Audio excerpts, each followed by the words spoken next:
ಭಾರತದ ರೈಲನ್ನ ಭಾರತೀಯರ ಜೀವನಾಡಿ ಅಂತ ಕರೆಯಲಾಗುತ್ತೆ. ಭಾರತದ ರೈಲು ವಿಶ್ವದ 4ನೇ ಅತಿ ದೊಡ್ಡ ರೈಲಿನ ಜಾಲವಾಗಿದೆ.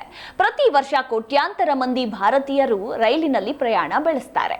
ಇನ್ನು ಪ್ರಯಾಣಿಕರ ಅನುಕೂಲಕ್ಕೆ ಅಗತ್ಯವಿರುವ ಎಲ್ಲ ವ್ಯವಸ್ಥೆಯನ್ನ ಭಾರತೀಯ ರೈಲು ಮಾಡ್ತಿದೆ.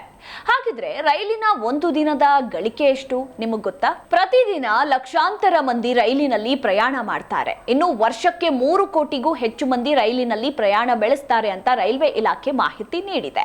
ರೈಲ್ವೆ ಇಲಾಖೆ ಮಾಹಿತಿ ಪ್ರಕಾರ ರೈಲ್ವೆ ಇಲಾಖೆಯ ಪ್ರತಿದಿನದ ಆದಾಯ 600 ಕೋಟಿ ರೂಪಾಯಿ. ಇನ್ನು 2021-22ರಲ್ಲಿ ಈ ಮೊತ್ತ 400 ಕೋಟಿ ಇತ್ತು. ಆದ್ರೆ ಈ ಎಲ್ಲ ಆದಾಯ ಬರೀ ಟಿಕೆಟ್ನಿಂದ ಬರೋದಿಲ್ಲ. ರೈಲ್ವೆ ಆದಾಯದಲ್ಲಿ ಪ್ರಯಾಣಿಕರ ಟಿಕೆಟ್ ದರದ ಪಾಲು ಕೇವಲ 20.02% ಮಾತ್ರ. ಉಳಿದ 75.02% ಸರಕು ಸಾಗಣೆಯಿಂದ ಬರುತ್ತದೆ. ಉಳಿದ 4.6% ಆದಾಯವನ್ನ ರೈಲ್ವೆ ಇಲಾಖೆ ವಿವಿಧ ಮೂಲಗಳಿಂದ ಗಳಿಸುತ್ತದೆ.